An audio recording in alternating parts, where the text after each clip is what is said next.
बहुत समय पहले की बात है। एक सुंदर और शांत गांव था जो पहाड़ों और जंगलों से घिरा हुआ था।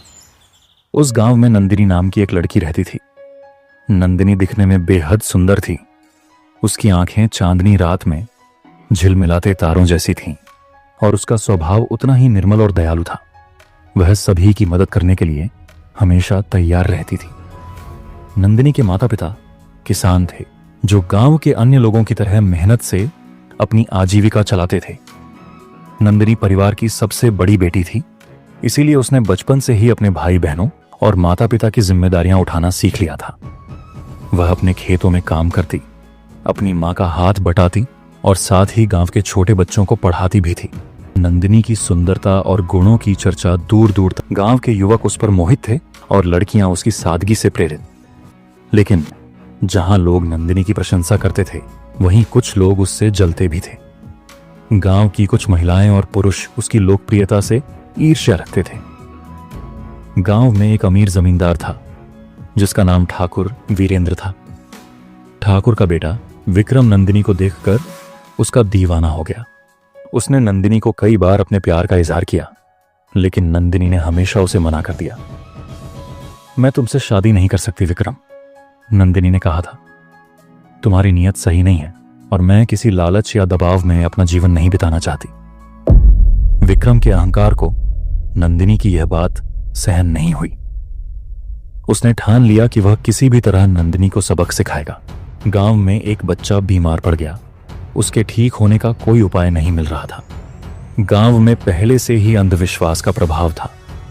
विक्रम ने इस स्थिति का फायदा उठाया। उसने लोगों के बीच यह अफवाह फैलाई कि नंदिनी जादू टोना जानती है और उसी ने उस बच्चे पर कोई बुरा मंत्र किया है। धीरे धीरे गांव वाले विक्रम की बातों में आने लगे। लोगों ने नंदिनी पर शक करना शुरू कर दिया। गांव में जब भी कुछ बुरा होता तो लोग नंदिनी को दोष देने लगे। विक्रम ने अपनी योजना को पूरा करने के लिए पंचायत में नंदिनी के खिलाफ शिकायत दर्ज करवाई। पंचायत बुलवाई गई, जहां नंदिनी को अपनी सफाई देने का मौका दिया गया। मैं निर्दोष हूं, नंदिनी ने रोते हुए कहा। मैंने किसी के साथ कुछ गलत नहीं किया, ये सब झूठ है। लेकिन विक्रम ने अपनी झूठी गवाही और चालाकी से पंचायत को अपनी बातों पर यकीन दिला दिया। पंचायत ने नंदिनी को गांव से बाहर निकालने का फैसला सुनाया। उस दिन नंदिनी को गांव से निकाल दिया गया। उसकी आंखों में आंसू थे, लेकिन उसका दिल अब भी सच्चा और मजबूत था। उसने सोचा कि अगर गांव वाले उसे नहीं समझ सकते तो वह उनकी खुशी के लिए दूर चली जाएगी। नंदिनी ने अपने घर और अपने परिवार को अलविदा कहा और जंगल की ओर चल पड़ी।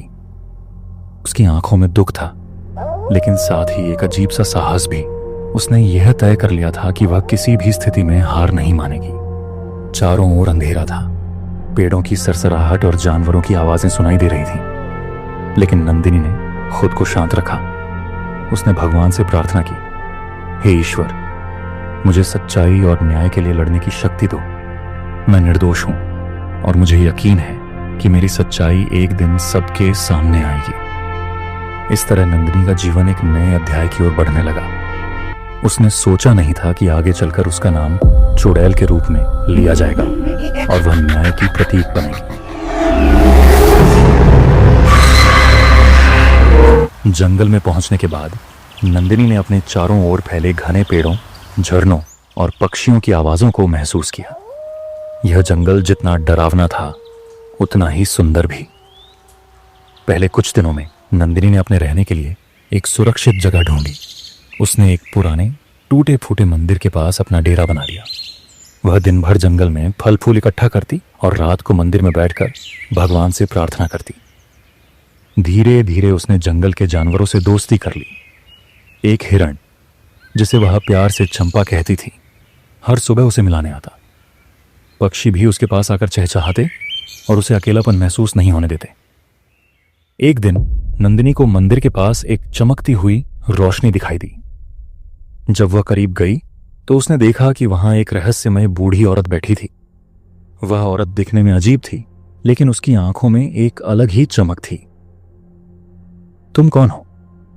नंदिनी ने डरते डरते पूछा। बूढ़ी औरत ने हंसते हुए कहा, मैं इस जंगल की आत्मा हूं।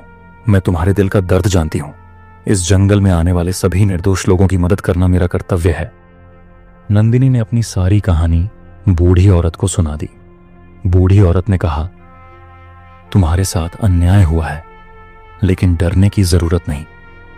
मैं तुम्हें ऐसी शक्तियां दूंगी जिससे तुम अपने दुश्मनों को सबक सिखा सकोगी, लेकिन याद रखना, इन शक्तियों का इस्तेमाल केवल सच्चाई और न्याय के लिए करना।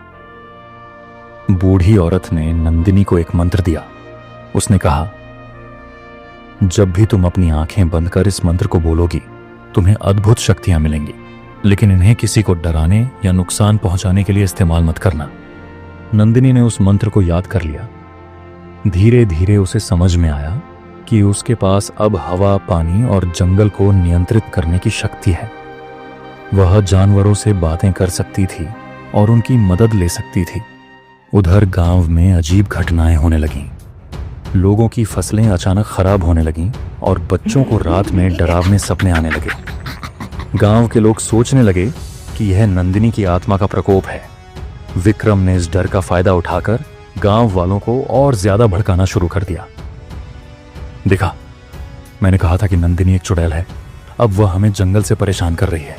हमें कुछ करना होगा, विक्रम ने चिल्लाते हुए कहा। गांव वाले डर गए और उन्होंने तय किया कि वे जंगल में जाकर नंदिनी को हमेशा के लिए खत्म कर देंगे।